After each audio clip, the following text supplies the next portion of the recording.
For you. Thank you. પર સંગમ આ બધું શું છે? આખી પ્લેસ મેં એક્સક્લુઝિવલી તારા માટે બુક કરાવી છે. કેમ? અનુશ્રી, આજે મારે તને કંઈક આપવું છે અને કંઈક કહેવું પણ છે. શું કહેવું છે?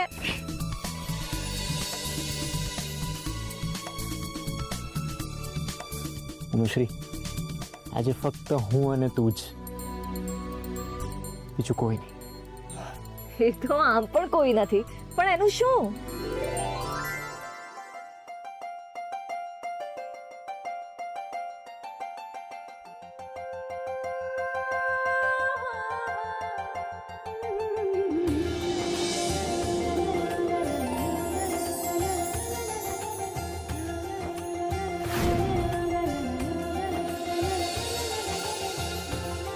તારા માટે રિંગ? Diamond ring. યસ.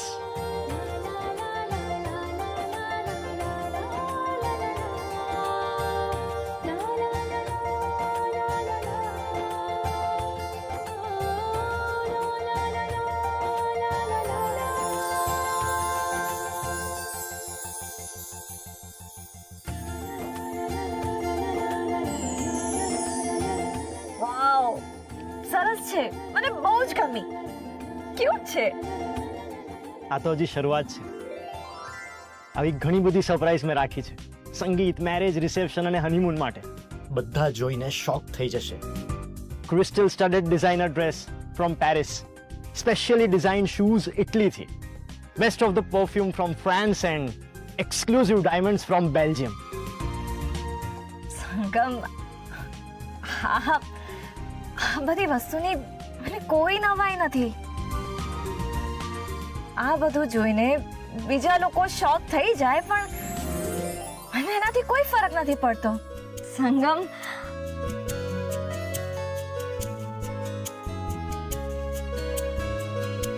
મને છે ને, મને બસ પ્રેમ જોઈએ છે. મને એવું કોઈ જોઈએ છે જે મને નિસ્વાર્થ પ્રેમ કરે, મારી રિસ્પેક્ટ કરે, મને સમજે.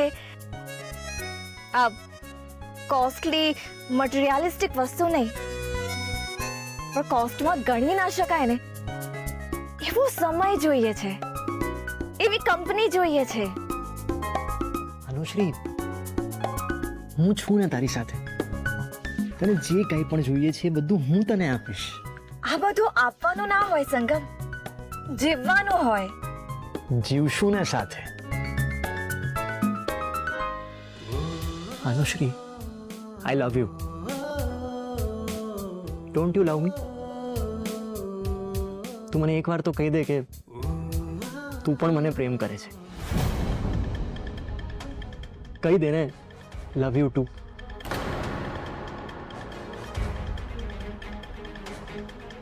અનુશ્રી, આપણે જ્યારથી મળ્યા ત્યારથી અત્યાર સુધી મેં તને હજારો વાર આઈ લવ યુ કહ્યું છે.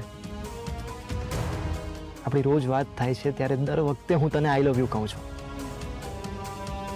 પણ તે ક્યારેય મને મારા આઈ લવ યુનો જવાબ નથી આપ્યો. કેમ? એક વાર તો કહી દે, આજે તો કે પ્લીઝ. Excuse me. હા કરિશ્મા ભાભી, બોલો. અનુશ્રી, ક્યાં છે તું? સંગમ સાથે. અત્યારે તું સંગમને મળવા ક્યાં પહોંચી ગઈ? અરે મહેંદી લગાવવા વાળા આવતા જ હશે. જેમ બને એમ જલ્દી પાછી આવી જા. હા ભાભી, હું આવું જ છું. જલ્દી. ઓકે ઓકે, હા. What happen? સંગમ, મારે જલ્દી ઘરે જવું પડશે. મહેંદી માટે બધું જ રેડી છે, પણ મને છોડીને. અને કરિશ્મા ભાભીએ છે ને મને હમણાં જ બોલાવ્યા છે, એટલે પછી મળીએ. હા, બાય.